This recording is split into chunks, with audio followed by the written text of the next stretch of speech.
Baik, kita melanjut tentang uraian kitab Hawana. Tadi sudah disampaikan tentang arti penting pemahaman, yaitu pengetahuan, yaitu kebenaran, dan yaitu kebijaksanaan dalam bermeditasi. Dan ini adalah nilai luhur yang mesti diterapkan dalam konteks itu tadi adalah untuk anapanasati. Setiap nafas masuk dan keluarnya mesti disertakan pemahaman sebagai yang kotor, yang tidak indah atas keberadaan tubuh, sehingga membawa konsep, membawa pemahaman atas tubuh itu sebagai sesuatu yang tidak patut untuk digemari, tidak patut untuk dilekati. Dan tentu ini jangan disalah mengerti. Tidak patut digemari, tidak patut dilekati, artinya boleh ditelantarkan ya.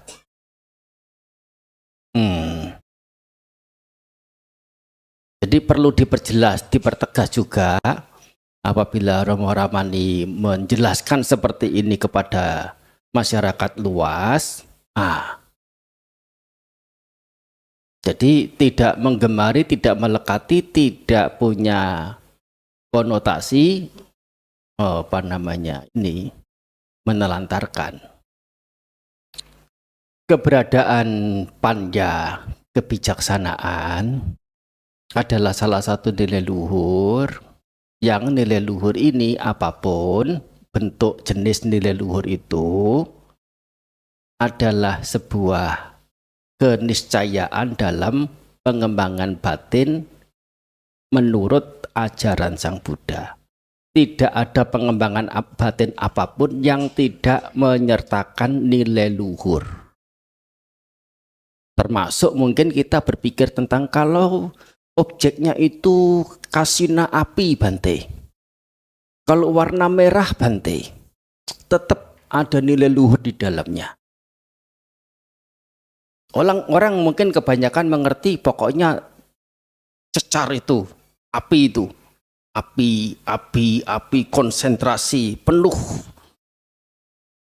jangan sampai terpecah. Yaitu tanpa perlu menyertakan nilai luhur apa yang semestinya.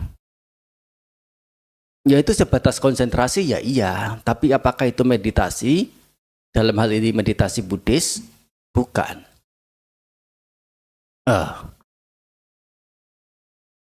Jadi gampang-gampang mudah menjelaskan meditasi. Gampang-gampang susah maksudnya.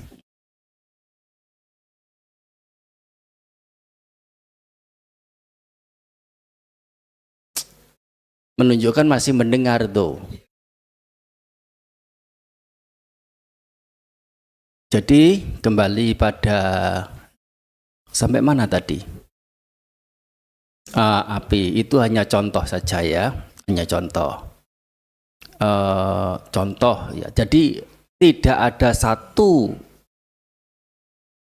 objek meditasi apapun dalam Buddhis yang seseorang itu angkat sebagai objek dalam pengembangan batin yang tidak menyertakan nilai luhur ke dalamnya. Oleh karena nilai luhur itu yang akhirnya mendatangkan ketenangan. Dari mana? Bagaimana nilai luhur itu mendatangkan ketenangan? Jika nilai luhur itu muncul pada batin seseorang, kira-kira nilai nista yang menjadi kebalikannya akan muncul secara bersamaan tidak?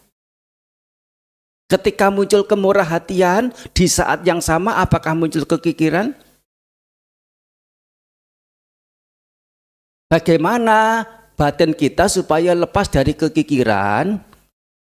Gampang saja, munculkan kemurah hatian.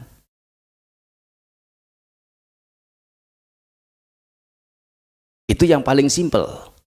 Masih ada cara yang lain tentu, yang lebih tinggi. Tapi setidaknya dengan lawan-lawannya itu, bagaimana memunculkan bagaimana mengusir ketinggi hatian, munculkan kerendah hatian. Soalnya tidak mungkin bersamaan.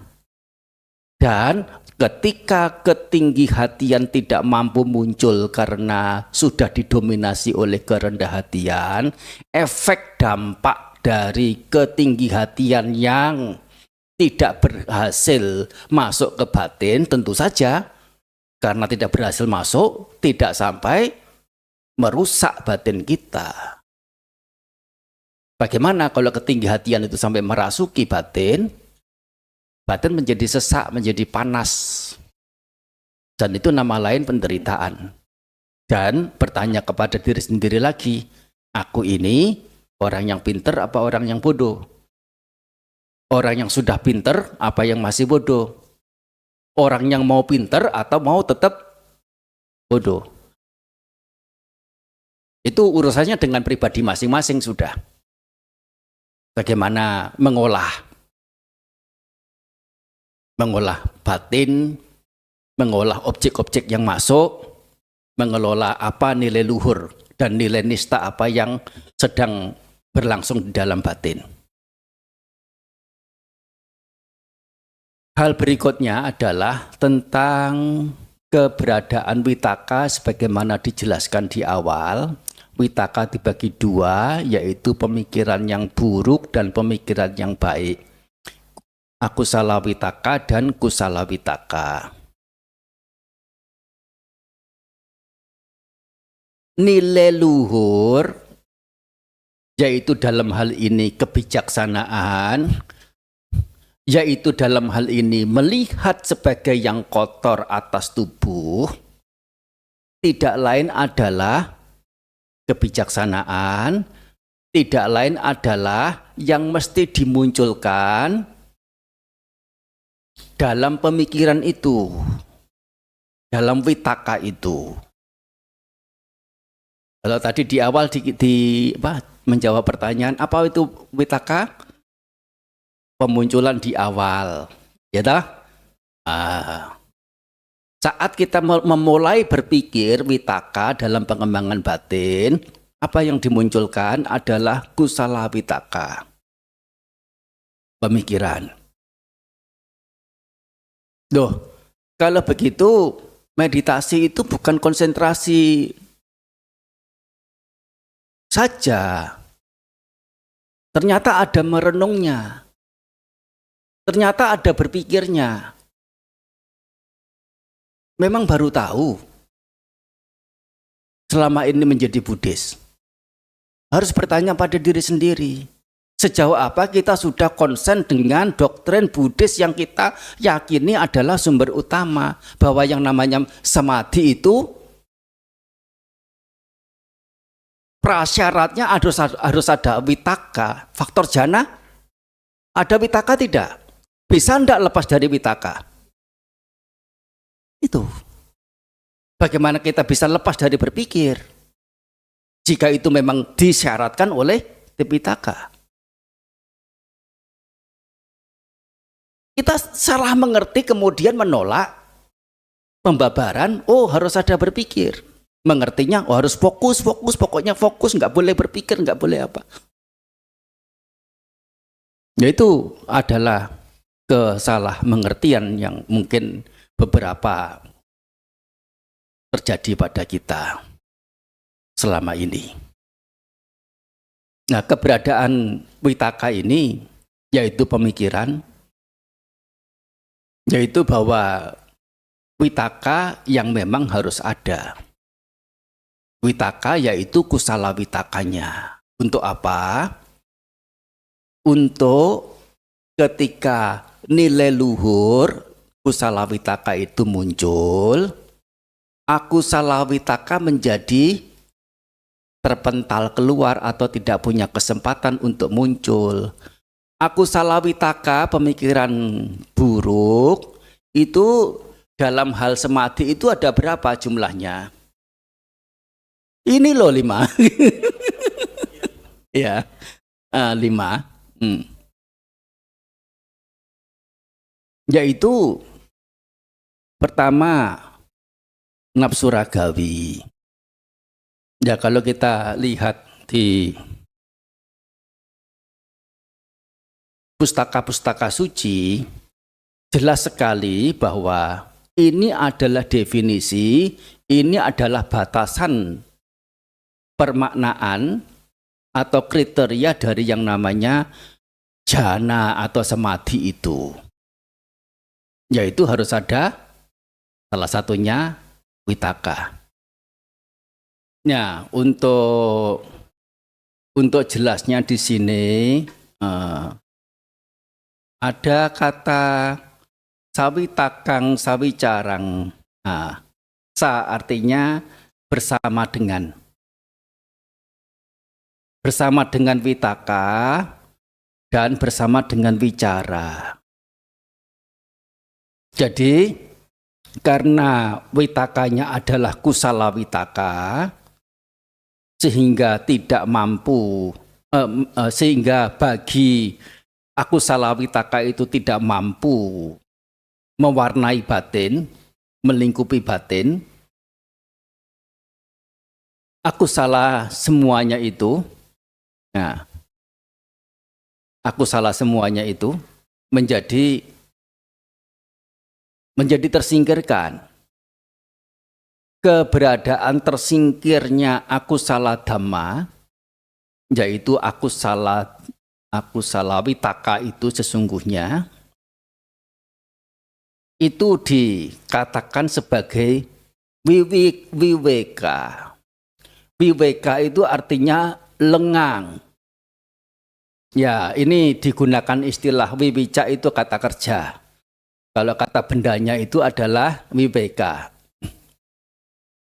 Wiweka ada 3 jenis, yaitu kaya wiweka, ya, citta wiweka, dan upadhi wiweka. Yaitu lengang. Mengerti kata lengang tidak? Siapa yang tidak mengerti angkat tangan? Lengang, hening. Nah, lengang itu hening. Lengang dari apa? Lengang dari nafsu ragawi kamehi. Lengang juga dari akusala dhamma.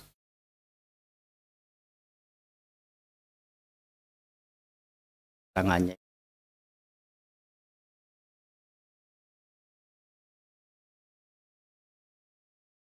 Tidak lain adalah pancaniwarana itu. Sehingga kalau kita sedang membahas jhana, mau menjelaskan sepanjang lebar apapun dengan kata-kata indah, dengan kata-kata yang menakjubkan, jika tidak membahas tentang niwarana, kalaupun mereka menjelaskan tentang meditasi, itu bukan meditasi Buddhis. Termasuk yang menjelaskan bahwasanya jhana itu kriterianya kalau cahaya warna ini sudah muncul. Cahaya warna itu sudah muncul. Dasarnya dari mana? Kalau itu dia bilang adalah meditasi Buddhis. Di Tipitaka maupun di Atthakatha mana? Nah, itu tidak benar.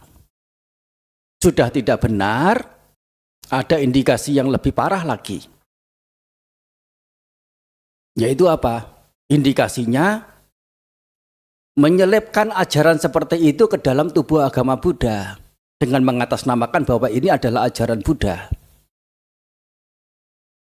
kriteria jana bukan karena cahaya dan tidak ada dasar dalam agama Buddha menjelaskan.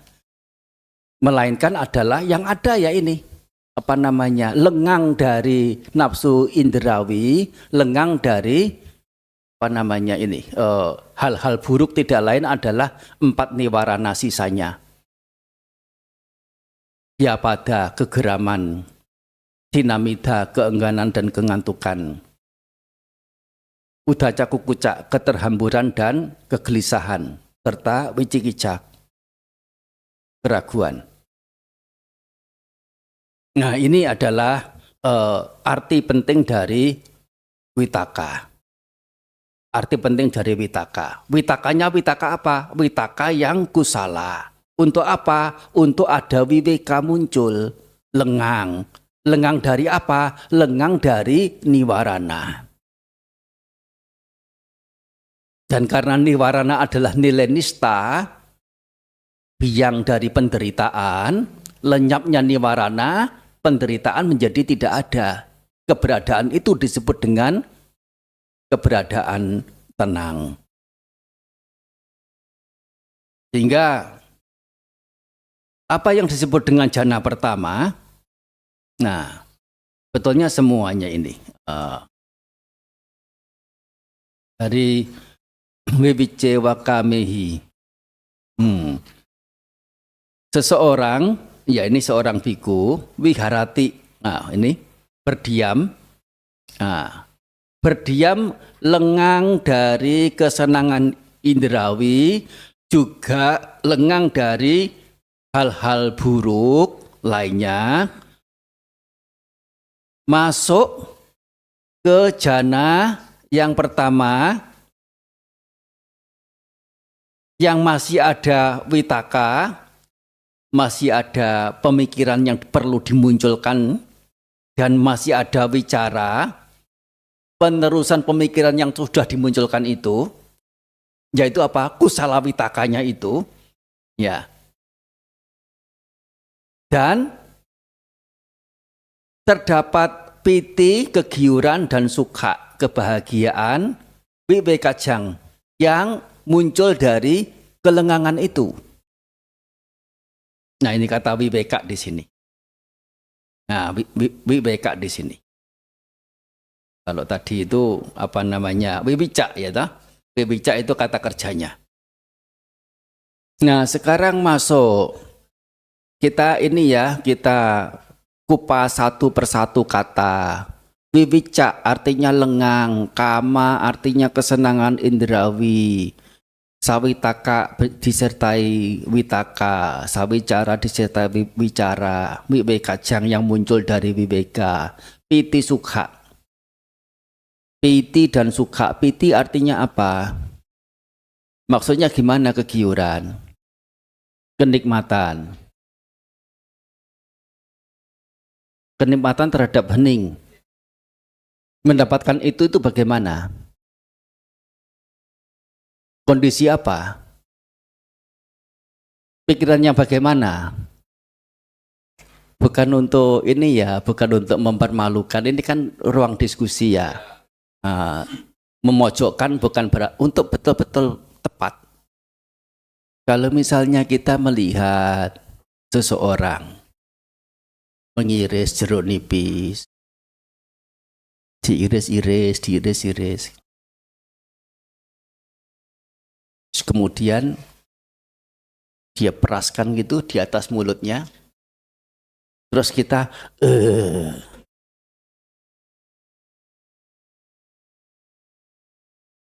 itu masuk dalam kategori piti enggak ya?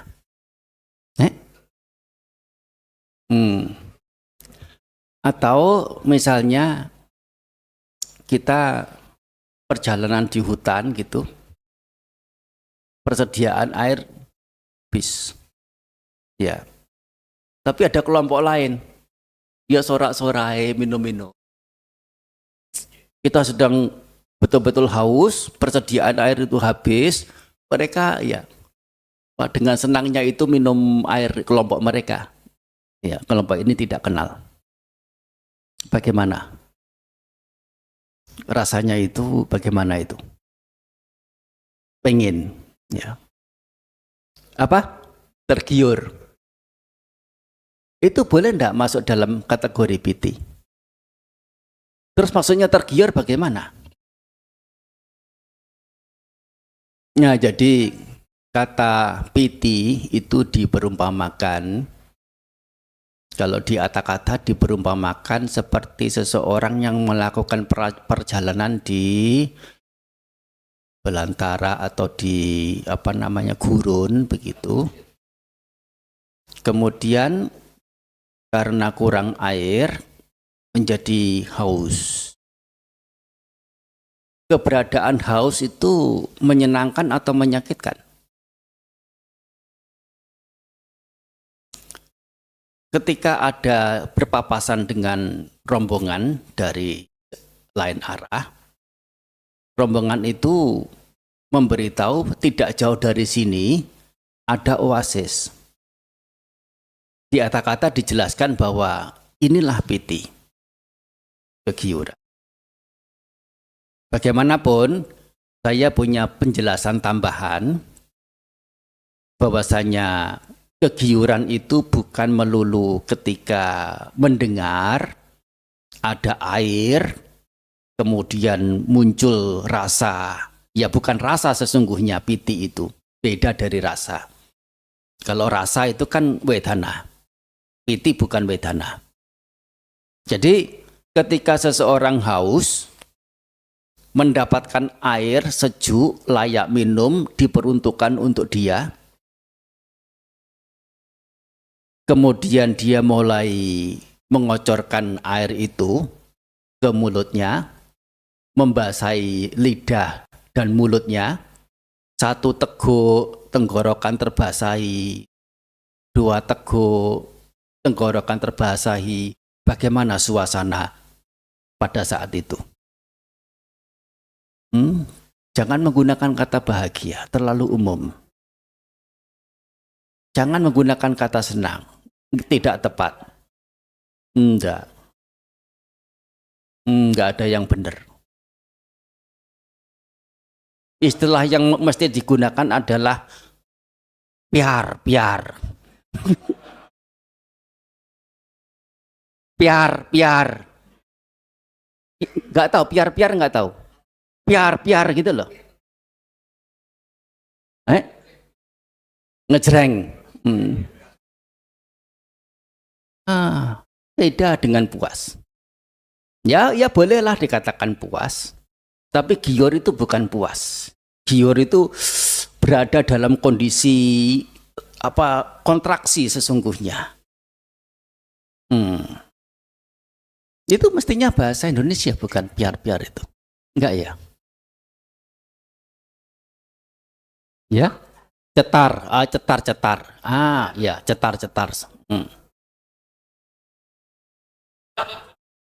Enggak, cetar itu. Cetar itu apa? Suara apa itu cetar?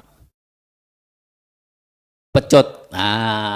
Itu namanya dulu gembala lembu bareng-bareng sama saya.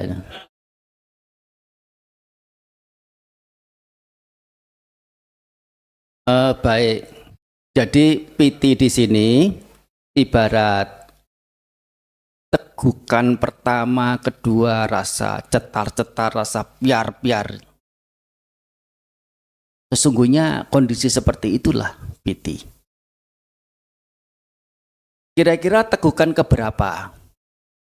Tegukan ke-10 sudah, tegukan ke-15 sudah. Kira-kira piti kegiurannya itu masih tetap berlangsung atau pelan-pelan itu mereda. Sampai kemudian tegukan keberapa kira-kira berhenti? Tegukan ke-16 sudah? Kayaknya belum deh. 22? Nggak sampai. Cembung. Artinya ada waktu merasa cukup. Berhenti. Setelah berhenti, gelasnya diletakkan. Pitinya, piar-piarnya itu masih ada enggak? Keterhimpitan oleh rasa haus masih ada tidak?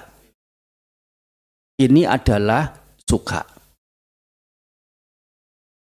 Yaitu apa? Terbebas dari keterhimpitan itulah sukha. Terhimpit oleh haus, sukha. Terlepas dari itu, sukha. Nah, bagaimana piti sukha ini bisa muncul? Kok bisa muncul dalam meditasi? Begini, jika sedang tidak bermeditasi, dalam artian kita tidak menyertakan nilai luhur ke dalam pemikiran kita, hari-hari itu biasanya kita itu disertai oleh sisi baik atau sisi buruknya sih? Sisi buruk itu melegakan atau mengikat, mengendorkan atau menghimpit, menyejukkan atau membuat panas, membuat tenang atau membuat gelisah. Ya. Jadi hari-hari sebetulnya kita itu sudah berada dalam penderitaan. Hanya terlalu permisi, terlalu bodohnya orang menganggap yang menyakitkan itu adalah bahagia. Soalnya apa? Kalau sedang di rumah sudah lewat 3 hari tidak keluar gitu ya. Oh, sudah apa namanya, gatel semua. Pengen ada keluar, pokoknya itulah itu untuk ya, lari atau panjat gunung atau apa. Ya. Tenang itu sesuatu yang tidak biasa untuk orang awam. Menyenangi sesuatu yang menghimpit dan menganggapnya itu sebagai kebahagiaan. Sehingga ketika hari-hari itu memang terhimpit tanpa sadar, yaitu entah sadar atau tidak, begitu pengotor-pengotor batin itu enyah dari pikiran, penghimpit itu lari semua. Jika penghimpit itu lari, pikiran akan terhimpit tidak? Keberadaan pikiran yang sudah tidak terhimpit untuk pertama kali, kedua kali yang selama ini sangat-sangat mengikat, untuk awal-awal pertama kali merasakan kelegaan, bagaimana? Piar-piar itu tadi. Jadi apa? Piti muncul bukan sekonyong-konyong, bukan tiba-tiba, bukan tanpa sebab. Piti muncul karena nilai luhur yang ditumbuh kembangkan itu. Mengusir pengotor batin, sehingga pengotor batin ini tidak bisa bersama lagi dengan batin, tidak menghimpit batin, karena batin lepas dari himpitan. Untuk awal pertama kali, yaitu cetar-cetar begini. Berlangsungnya berapa lama cetar-cetar itu? Sekian waktu. Tapi lama-kelamaan menjadi reda tidak? Jika konsentrasinya, samadhinya, pengembangan batinnya, yaitu penerapan nilai luhur dalam objek itu masih berlangsung, nah sukhanya itu akan tumbuh. Yaitu rasa rilis, rasa lega, rasa nyaman. Itulah sukha. Ya, jadi apa itu keberadaan faktor jana berupa vitaka, wicara, piti dan sukha. Tinggal satu, ekagata. Ekagata itu tidak perlu untuk dibahas banyak, hanya perlu permaknaan. Apa itu ekagata? Keberadaan pikiran yang terpusat dengan objek. Dan ini mengapa tidak perlu dijelaskan panjang? Oleh karena secara natural, pikiran selalu ada dalam ekagata. ketika melihat sesuatu, tulisan bisa membacanya. Karena apa? Ada penyatuan antara pikiran dengan objek, yaitu tulisan itu. Di situ sudah ada eka gata. Sewaktu kita mendengar suara, itu sudah ada eka gata. Apalagi suaranya merdu, kayaknya suaranya orangnya, suara orang masih muda, ya. Namanya ini, tinggalnya di sini, udah membayang. Hanya suara saja. Jadi secara natural eka gata selalu ada. Dikatakan dalam Abhidhamma itu adalah sabak cita sadharana, cetasika. Yaitu cetasika yang selalu muncul setiap kali winyana atau cita itu muncul, selalu menemani. Keseluruhannya ada berapa itu?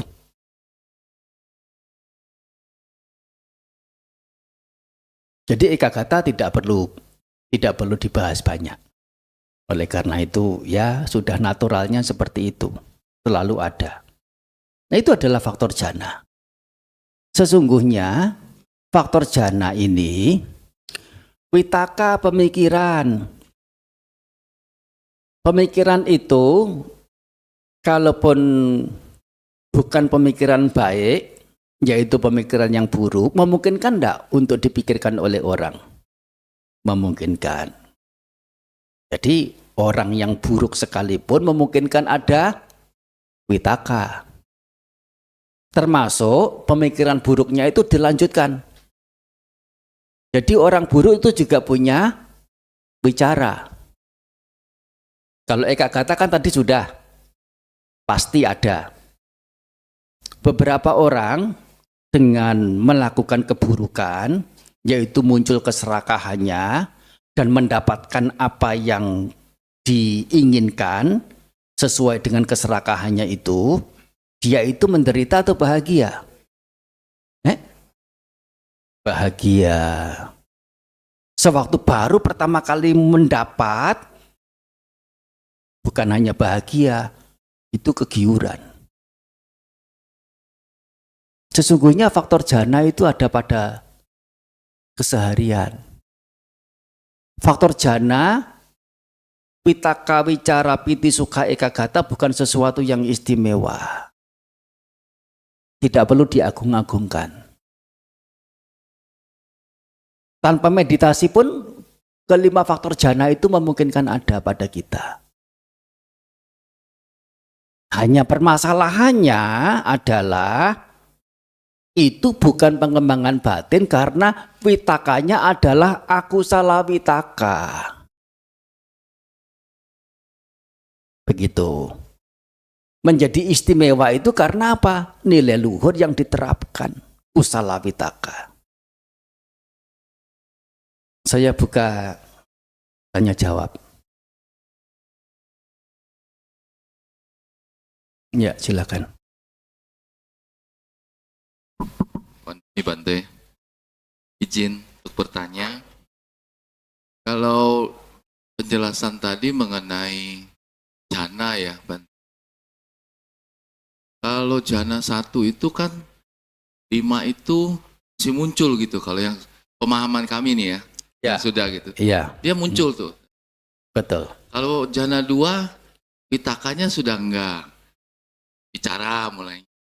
Pitaka wicara terakhir tidak. kalau 5 itu eka gata. Tapi tadi Bante katakan eka gata itu selalu dia sudah ada pada sadarana santa apa? Betul. Yang cetasika itu ya, yang betul. 7. Nah, kenapa dia kalau jana itu urutan, tapi kenapa eka gata itu bisa awal gitu? Maksudnya sudah ada gitu. Bukan, itu paling awal ya eka gata. Kita meditasi tidak meditasi eka gata selalu ada kok. Iya toh? Terus apa masalahnya? Ya, kalau jana pertama kan lengkap 5. Iya. Jana keempat eka gata dan UPK. Ya toh? Yang namanya perasaan bisa ndak untuk tidak mengikuti pikiran? Siapa yang bisa jawab? Yang namanya perasaan bisa enggak tidak mengikuti pikiran, tidak mengikuti cita? Tidak bisa. Karena apa? Setiap cetasika pasti diikuti kita. Maksudnya apa? Oh begitu. Ya. Termasuk kebijaksanaan bagaimana? Akan selalu dengan pikiran enggak? Nah, jawaban yang sudah betul, tetapi karena memang kurang firm, jadi ragu. Sudah betul bahwasanya tidak mungkin pikiran itu tanpa disertai dengan perasaan wedana. Oleh karena apa? Wedana sama dengan ekagata. Yaitu apa? Sabak cita sadharana cetasika. Yang selalu muncul setiap kemunculan pikiran. Sehingga kalau dukkha tidak ada, sukha pun sudah tidak ada, yang muncul apa? Wedana kok. Apa? Kalau dukkha tidak muncul, sukha tidak muncul, yang muncul apa? Upekha. Begitu. Pertanyaannya apa tadi itu ya? Ya, jadi mengenai urutan itu, maksud saya kalau jana 5 itu kok hanya ekagata yang berperan di situ? Gitu. Enggak, bukan hanya ekagata, tetapi langsung, ada. Maksudnya langsung ekagata gitu. Dia Enggak. tidak melalui proses 5 tadi itu, faktor jana itu. Berarti. Kan kalau misalnya jana, baik, okay. Jana 3 langsung piti, nah gitu munculnya gitu. Kalau jana 5 langsung begitu duduk. Bukan gitu. Itu jangan bilang jana 5. Jana 4. Jana keempat, ya. Nanti membingungkan orang. Kalau kita dalam ruang membahas abhidhamma ya bisa. Ya. Boleh bertanya lagi, Bante? Ini juga belum dijawab. Oh.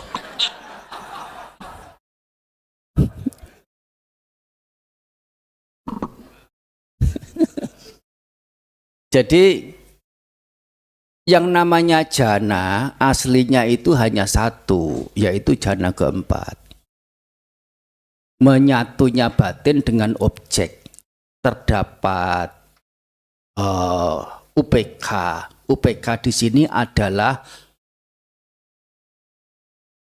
keterpusatan. Bukan UPK dalam arti UPK wedana, bukan. Keterpusatan. Yaitu apa?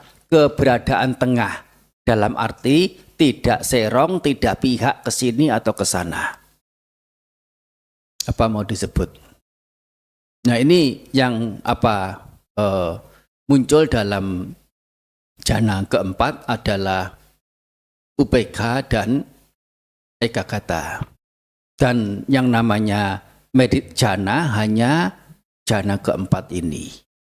Disebut dengan murninya jana. Kalau masih ada suka itu pengganggu. Kalau masih ada piti, masih kasar. Apalagi masih ada vitaka, ada bicara. Maksudnya bagaimana masih ada vitaka, masih ada bicara? Dalam jana 1 itu, karena belum kokoh, karena masih baru, begitu ya. Vitaka yang diupayakan muncul, begitu diupayakan muncul, apakah lancar? Terus nggak akan lepas gitu ya. Nanti lepas.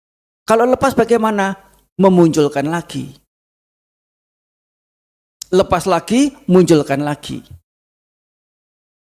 Ada rentang waktu saat vitaka itu belum lepas, istilahnya adalah wicara. Begitu memunculkan yang awal, itu vitaka, pelanjutannya sudah wicara. Berlangsung mungkin sekian waktu, 1/10 detik, nggak usah banyak-banyak, nggak usah berpikir, nggak usah terbayang setengah jam. 1/10 detik. Itu sudah lama juga. Nah ini adalah sudah witaka dan wicara muncul, tapi padam. Masih ada pemunculan witaka dan wicara, artinya apa? Witaka wicara masih selalu padam. Nilai luhur artinya apa? Tidak selalu bersama dengan batin. Oleh karena apa? Witakanya adalah kusala witaka. Bisa paham belum? Bisa ya? Ya Pak? Bisa ya?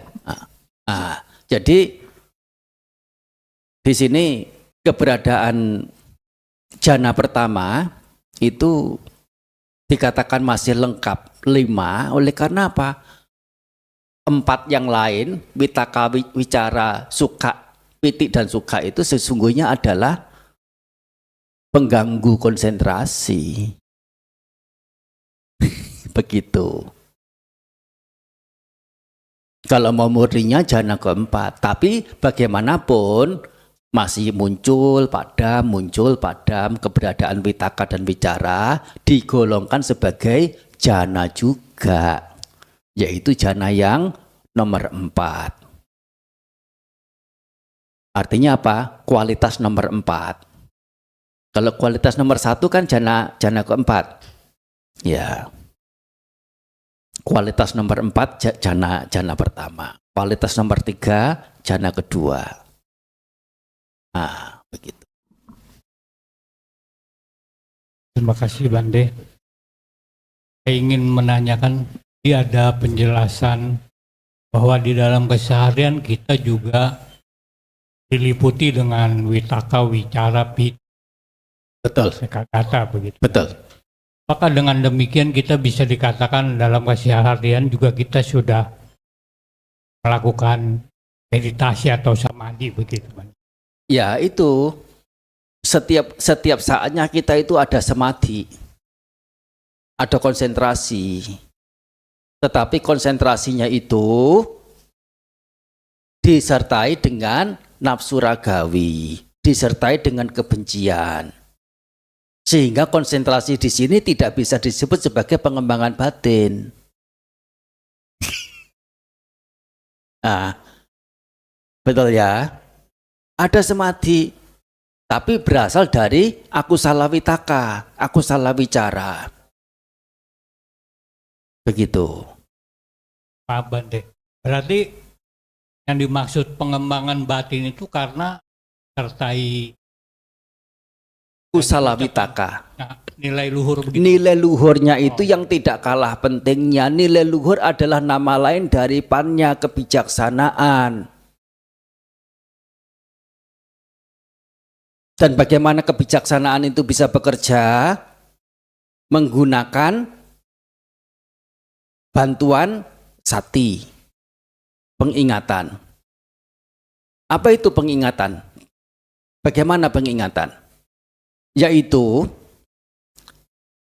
ketika salah satu dari keenam indera ini menangkap objek, mengetahui objek, sati ini bisa mengangkat nilai kebijaksanaan untuk diterapkan ke objek yang sedang dilihat oleh indera itu, yang sedang diketahui oleh indera itu.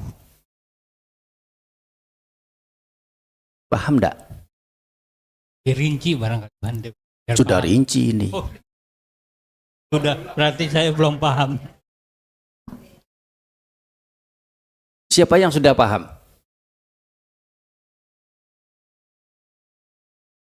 Jadi sati adalah panya, kan tadi itu pengetahuan panya, yaitu apa? Mengerti sebagai yang kotor, tubuh itu kotor, itu panya, itu kebijaksanaan, itu kebenaran. Nah, tetapi kalau tidak ada objeknya, yang kotor, yang tidak bersih itu apa? Kira-kira kebijaksanaan ini bisa diterapkan tidak? Tahu ini ajaran Sang Buddha, oh apa namanya, yang namanya tubuh itu kotor, tidak bersih, hari-hari tidak pernah mau lihat tubuh. Kira-kira keberadaan nilai pengetahuan ada tetapi tidak bisa bekerja. Oleh karena apa? Tidak ada objeknya. Tidak ada objeknya, bukan tidak ada pengingatan. Ada objek tanpa ada kebijaksanaan, bagaimana? Mengertinya sebagai yang indah, yang aku salah. Tetapi di sini melulu objek dan panya tidak cukup. Itu ada penyambungnya, tidak lain adalah sati. Untuk mengaitkan nilai kebijaksanaan itu dengan objek yang dilihat, diketahui oleh salah satu dari 6 pintu indera. Ini sudah kedua kali saya ulangi. Siapa yang belum paham angkat tangan. Luar biasa, anumodana 1. Ini kan contohnya misalnya pada nafas. Oke, baik. Saya contohkan nafas. Ya. Mengerti kalau nafas agak ini, apa namanya ini? Ya oke lah nafas. Nafas adalah objeknya. Di sisi yang lain kita mendapatkan tahu dari Sang Buddha, mendengar bahwa yang namanya tubuh itu adalah tidak indah, adalah kotor. Jika kita tidak ada tubuh yang diketahui oleh indera kita, yaitu indera pengetahuan kita, indera batin ini tahu, oh ini nafas masuk, atau mungkin lewat hidung misalnya. Kira-kira nilai kebijaksanaan bahwa tubuh itu kotor bisa tersalurkan enggak pengertian itu? Tidak kan? Sehingga objek itu tidak kalah pentingnya. Harus ada objeknya supaya nilai kebijaksanaan itu bisa diterapkan. Tetapi melulu memperhatikan objek tanpa ada nilai luhur yang diterapkan, itu hanya konsentrasi belaka, bukan meditasi. Paham ya? Dan penyambung antara nilai kebijaksanaan dan objek yang diketahui oleh salah satu dari indera itu, 6 indera itu adalah sati. Masih ada satu hal lagi yang tidak boleh ketinggalan. Selain dari nilai luhurnya, yaitu kebijaksanaan, ada sati, pengingatan, adalah ada kegemaran yang mengarah ke daya upaya, semangat. Gemar bagaimana? Kegemaran atau kemauan atau kesenangan dalam mencegah hal buruk yang muncul, yang sudah muncul dalam batin. Ini disebut ayamu itu Bantu. Terima kasih, betul sekali. Ya. Sebentar dulu.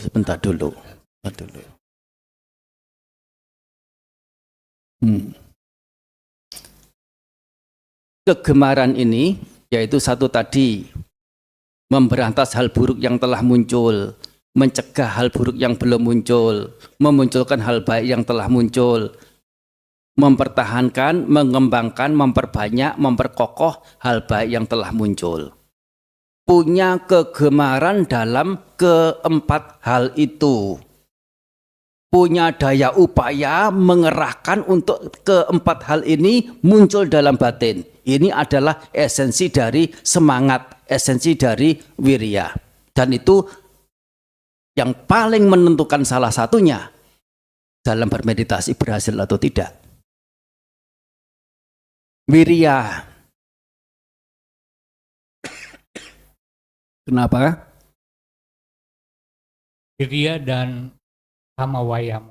Oh, sebutannya ada ya banyak. Ada padhana. PA pendek, DHA panjang, NA, padhana. Sama padhana. Ya, itu sama. Sama dengan wirya juga. Termasuk juga atapa. A panjang, TA panjang, PA pendek. Atapa. Itu juga nama lain padanan kata wirya. Atapa artinya adalah membakar total. Membakar total. Apa yang dibakar? Keburukan-keburukan. Nah, ini adalah 3 hal dalam bermeditasi, meskipun meditasi samatha bhavana. Tadi yang memperhatikan nafas masuk, keluar, disertai dengan nilai luhur berapa, ketidakindahan, kebenaran sebagai yang tidak indah, yang kotor, itu adalah kebijaksanaan. Tapi adalah kebijaksanaan yang kesepakatan, yaitu kebenaran yang semu, palsu. Tapi mampu dalam memberantas, menyingkirkan pengotor-pengotor batin. Mengerti sebagai yang kotor itu adalah kebenaran duniawi, tapi begitu mengerti sebagai yang kotor, tampak sebagai yang tidak menyenangkan. Karena tampak sebagai yang tidak menyenangkan sehingga tidak menyenangi. Dan karena tidak menyenangi sehingga tidak mengingini. Karena itulah nafsu ragawi dan kebencian tidak muncul, adalah nama lain dari ketenangan. Keberadaan wirya, sati, dan panja. Nah, ini adalah 3 serangkai yang harus berpadu, bahu-membahu dalam bermeditasi. Di sini, mengapa meditasi disebut dengan samatha bhavana? Samatha itu artinya tenang, bhavana artinya pengembangan batin.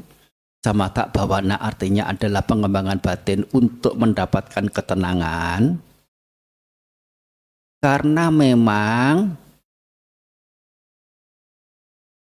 tidak ada nilai kebijaksanaan dalam arti kebijaksanaan yang mengantar ke tuntasnya derita. Oleh karena kebijaksanaannya sebatas sebagai kebijaksanaan semu, palsu. Tapi kebijaksanaan ini mampu mengantar batin menuju ke ketenangan. Karena mengerti sebagai yang kotor dan sebagainya. Karena punya ciri, punya apa semacam punya target cukup untuk mendapatkan ketenangan sehingga disebut dengan samatha bhavana. Nah, nanti untuk vipassana bhavana apa penjelasannya? Tolong ditanyakan kalau lupa. Besok masih ada pertemuan lagi. Ini kan sesi tanya jawab, jadi tidak cocok untuk menguraikan. Ya, silakan. Ya, baik Bante. Terima kasih. Setahu saya kan begini Bante ya. Kalau kita bermeditasi awal-awal kita harus samatha bhavana, jangan ke vipassana bhavana. Tapi kalau saya lihat uraian hari ini Bante katakan harus ada nilai luhur yang dimasukkan, harus mengetahui kondisi tubuh. Yang saya tahu kalau mengetahui kondisi tubuh berarti kan itu vipassana bhavana Bante. Jadi kesimpulan saya harusnya kalau kita mau bermeditasi harus digabungkan begitu ya Bante. Ada samatha bhavana, lalu kalau sudah mulai ada konsentrasi masukkan unsur tadi keluhuran itu. Baik, di sini Itu, Bante. pemahaman kita barangkali tentang samatha bhawana dan vipassana bhawana belum pada ininya, belum pada lognya. Nanti diberitahu, dijelaskan apa itu vipassana bhawana, nanti akan punya penyimpulan yang berbeda. Ya, baik. Ya baik Bante, terima Ya. kasih. Ya. Namo Buddhaya Bante, terima kasih. Baik, ya. Yang saya ingin tanyakan Bante, selama ini kan yang saya tahu meditasi dengan objek pernapasan berarti kan keluar masuk nafas begitu Bante ya. Ya. Ada udara yang menyentuh lubang hidung. Pada saat pikirannya liar kembali lagi tarik ke Ya. objek begitu Bante Ya. ya. Dan saya praktekkan itu memang menimbulkan ketenangan Bante. Mm-mm. Artinya itu membantu pikiran kita supaya fokus terhadap satu objek gitu Bante. Mm-mm. Dimana pada kehidupan sehari-hari bisa kita terapkan pikiran kita jadi nggak liar gitu Bante. Ah, ah. Tadinya liar karena fokus pada napas gitu Bante. Ya. Jadi pikiran bisa fokus gitu Bante, nggak mudah liar. Apakah ini nggak termasuk memakan nilai-nilai luhur Bante? Jadi iya, kemudian Tidak jelek, oh iya Bante, tidak jelek, tapi belum. belum Bante ya. Iya.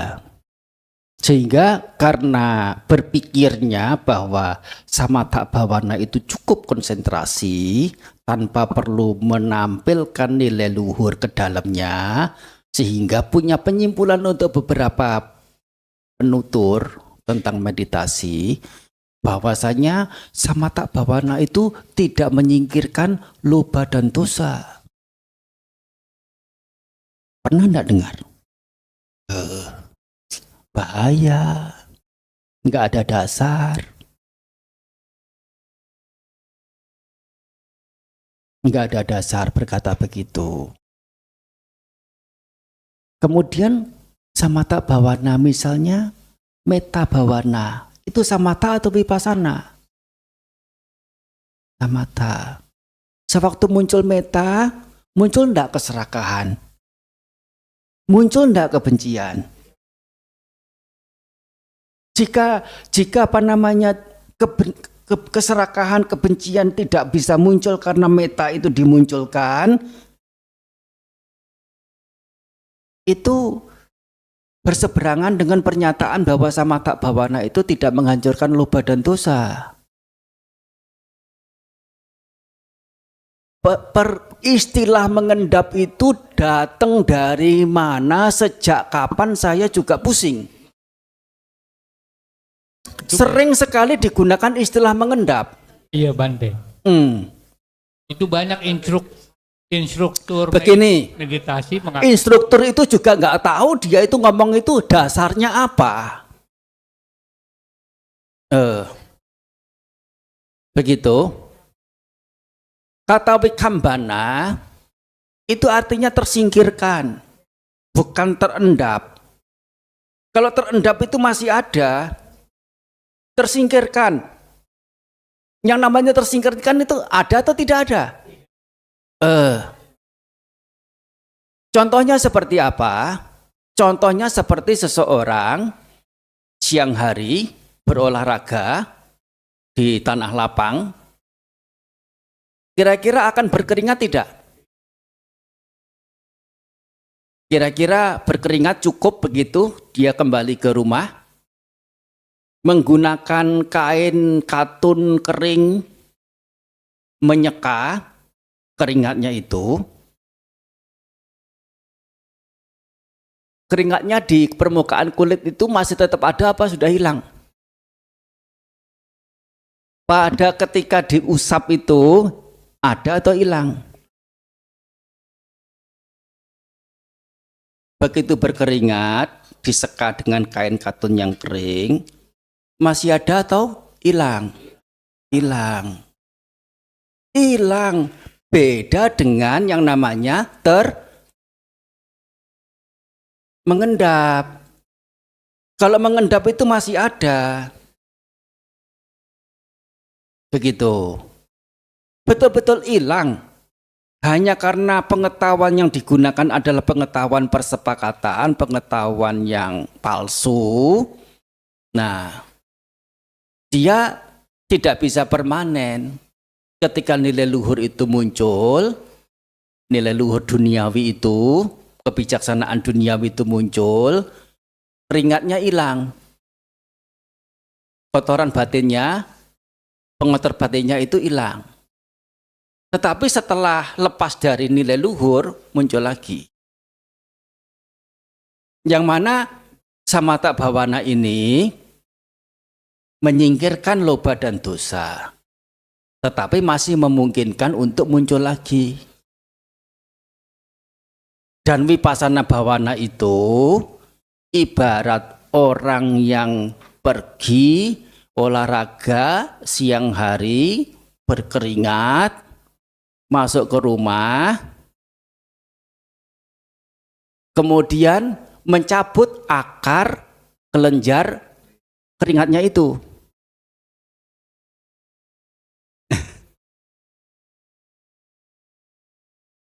Hanya masalahnya untuk sisi vipassana belum dijelaskan. Silakan. Sebelah sini dulu gantian. Sebelah sini tadi yang mau tanya tadi. Sama wayama. Kan di dalam faktor tahan atau bodi pakyadama, di situ kan ada cataro idipada. Apakah sama pengertian idipada dengan sama? Beda. Jadi kalau idipada ini lebih kuat ya? Tidak ada yang lebih kuat atau lebih mudah. Semuanya punya tataran yang sama. Oleh karena apa? Bodhi pakyadama yang ada 37 sesungguhnya yaitu adalah memasukkan semua faktor yang ada pada pokok-pokok dharma. 4 idipada, 4 wayama, 4 sati, 5 indria, 5 bala, 7 bojangga, 8 adangika maga. Berapa di total? 37. Masing-masing punya kesetaraan. Baik idipada mampu menembus nibbana. Bojangga 7 mampu menembus nibbana. Menggunakan bojangga 7, menggunakan idipada, menggunakan wayama, menggunakan sati, menggunakan yang lain, bala. Sesungguhnya bala, ya, tenaga dalam. Betul enggak? Kekuatan sama tenaga sama enggak? Kekuatannya itu kekuatan otot apa kekuatan dari dalam? Ya, tenaga dalam.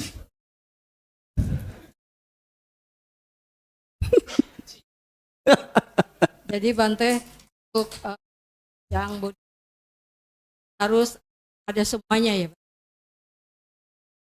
Maksudnya ada semuanya ke 37 itu? Iya. Atau setahap-setahap atau sekaligus? Itu hanya penggolongan saja bodhi pakyadama. Nggak usah terlalu muluk-muluk bodhi pakyadama. Ya maksud. Ya, enggak, permisi. Maksudnya cukup ambil salah satu dari yang 7 jenis itu loh. Nah, 7 pokok itu ambil salah satu sudah cukup. Bante, sebab saya waktu itu ada itu sama seperti wayang kebutuhan yang belum betul. Kalaupun wayama gitu ya, sepertinya idipada itu ya yang berkaitan dengan wayama itu hanya satu, yaitu yang canda itu saja. Candi Iya. Tetapi Iya, bagaimanapun beda-beda ya. yang lainnya juga akan terkait, soalnya tidak ada satu cetasika baik yang tidak terikutkan. Ya. Ini kan masalah apa yang faktor utamanya saja. Ya, silakan. Terima kasih.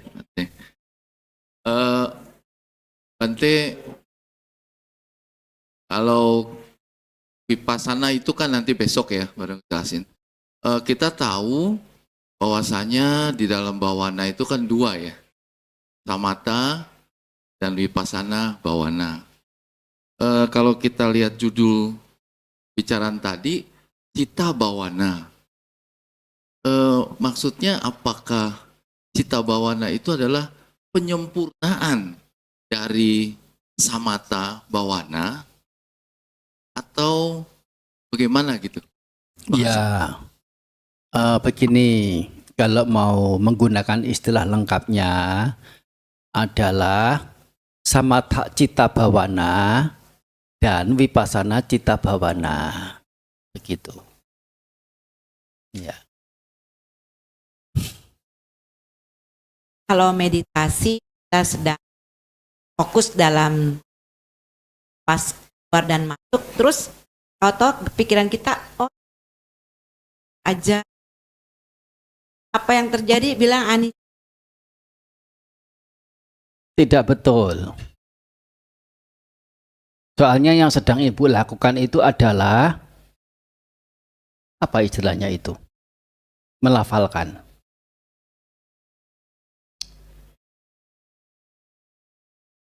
Bukan pelafalan. Tetap hanya melafalkan, merapal. Harus betul-betul objek apa yang sedang diketahui itu objeknya betul-betul jelas diketahui. Dan nilai luhur anicanya itu seperti apa anicca? Barangkali kita hanya dogmatis saja kok menerima anicca itu. Maksudnya dogmatis itu tahu anicca tapi ya. Nah, jadi apa? Anicca itu apa?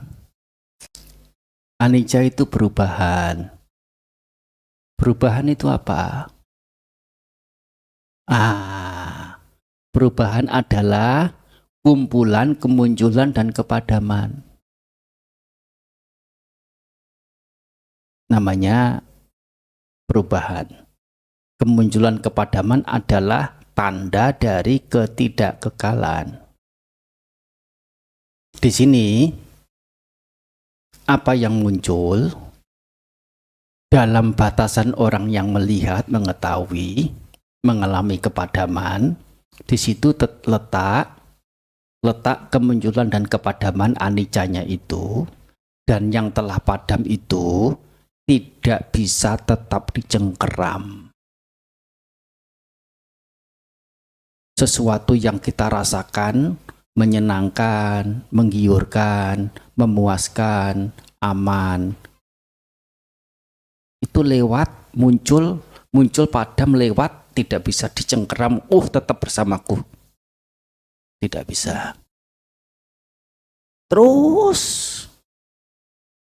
yang baru muncul sejauh faktor untuk merasa aman itu ada, masih ada aman. Sewaktu faktor untuk menjadi bangga masih ada, akan tetap bangga. Tetapi sudah bangga yang berbeda. Dari yang sudah muncul dan padam, sudah lari dan tidak bisa dipegang. Kalau begitu, ciri-ciri seperti itu seperti apa ya? Kayak apa ya? Ingat sesuatu enggak? Itu adalah arus.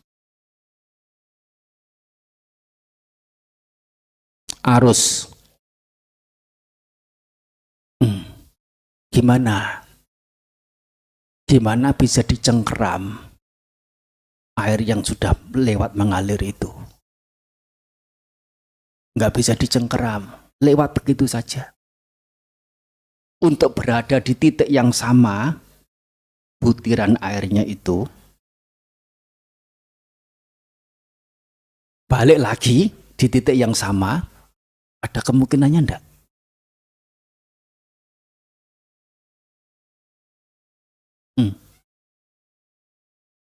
Dia harus lewat ke lautan atau ke Comberan atau kemana begitu, menguap jadi awan, turun hujan.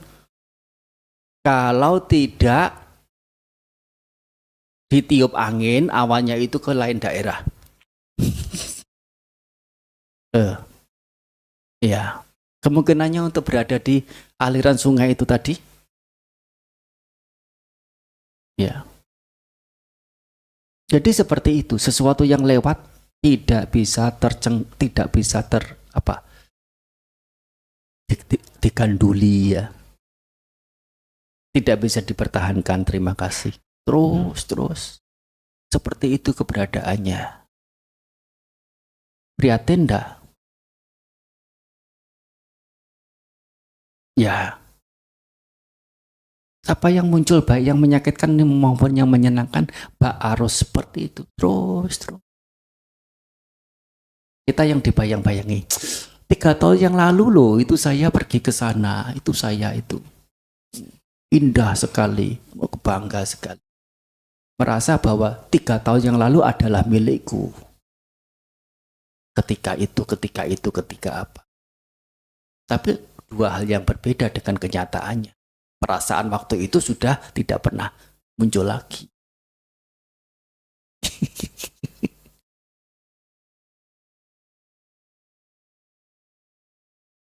Mohon izin, Bante.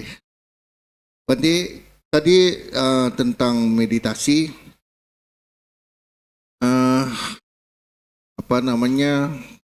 kita disarankan atau memang diwajibkan untuk punya pemikiran nilai-nilai luhur. Nah, dari tadi kan kita sering praktek ini kan ada duduknya, Bante. Atau bagaimana? Tadi kan nggak ada kondisi duduk atau berjalan dan sebagainya, Bante. Mohon penjelasannya, Bante. Terima kasih.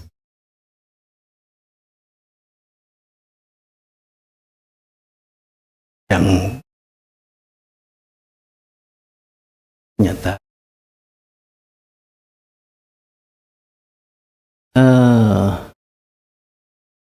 Tentang berjalan, ada objek dan juga ada nilai luhur. Tidak masalah.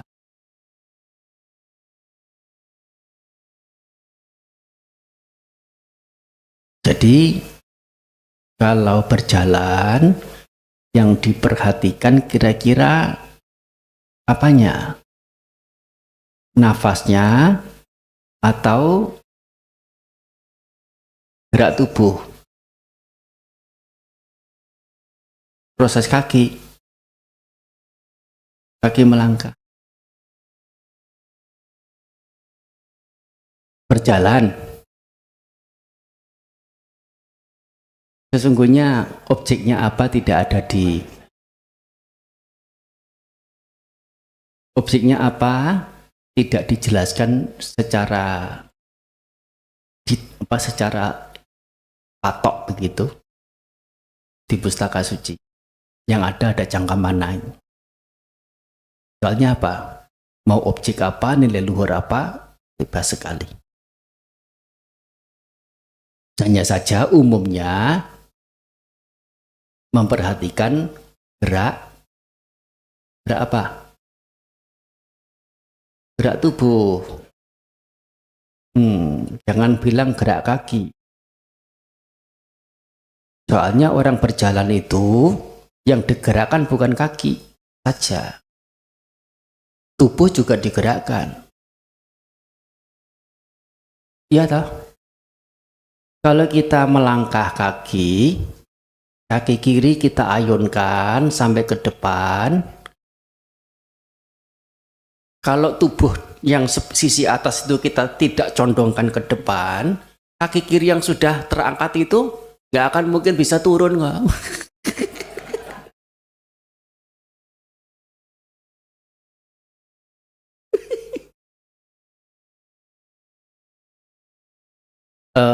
Jadi bagaimana? Nilai luhurnya adalah mungkin kebijaksanaan, yaitu sebagai yang kotor. Sewaktu berjalan, kaki kiri diangkat, diayunkan, diturunkan. Demikian pula kaki kanan diangkat, diayunkan, diturunkan. Sambil menyertakan pemikiran bahwa onggokan yang sedang berjalan ini punya ciri yang kotor, punya ciri yang tidak indah, menjijikan. Termasuk juga ketika masuk dalam cakupan melihat objek siapa manapun yang sedang berjalan atau sedang duduk, siapapun yang lain, apapun yang lain, juga sama dimengerti sebagai yang kotor.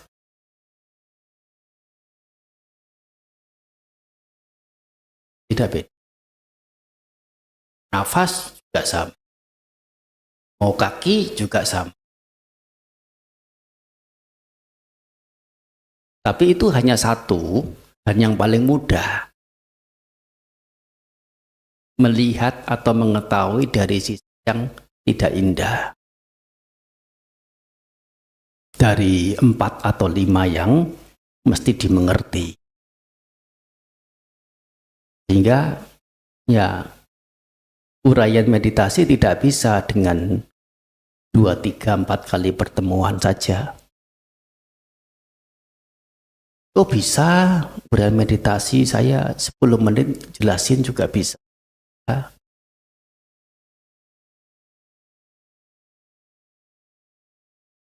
Silakan.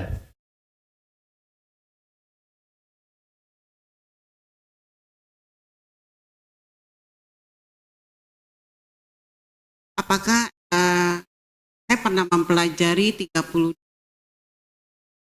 Kesa Loma Nakad itu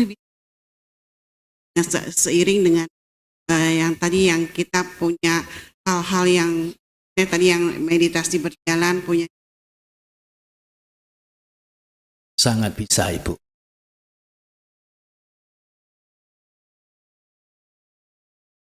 Semua tubuh itu bisa menjadi objek untuk nilai luhur bijaksanaannya,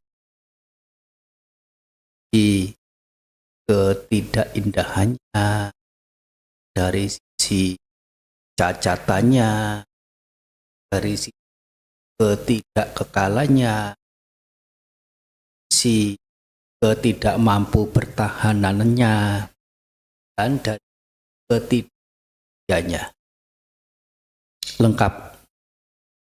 Tapi tentu yang tinggi-tinggi, yang akhir-akhir, yang paling mudah adalah indah. Yang paling mudah, meskipun waktu mendengar ya lumayan belepotan untuk mengerti. Nah, berikut wedana, perasaan. Untuk dilihat sebagai yang tidak indah sudah tidak bisa. Sebagai yang kotor tidak bisa, perasaan. Iya toh? Bisanya hanya dengan cara melihat dari sisi cacat, tidak kekal, tidak ada diri.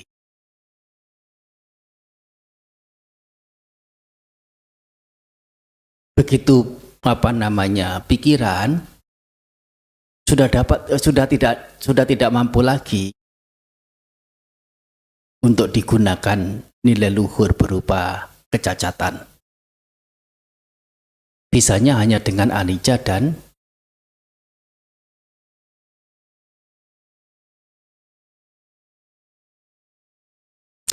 yang terakhir Selain cita, lalu apa? Lalu apa yang menjadi objek? Adalah sanya. Sanya yang mengerti sebagai yang anicca ini dijadikan sebagai objek. Bahwa sanya yang mengerti sebagai yang anicca itu adalah anatta. Itu dalam Dhammanupassana. Sehingga mengapa dalam Mahasatipatthana Sutta itu terakhir sampai ya, ada 16 step itu. Anicca nupasi, kemudian apa? Viraga nupasi, kemudian apa? Paticca nupasi, sampai pada anicca. Mengapa? Kenapa tidak anatta? Karena anatta bukan objek.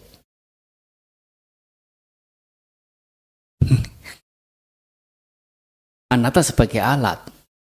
Anicca satu sisi sebagai alat, tapi pada posisi ini dia berlaku sebagai objeknya. Ngerti enggak?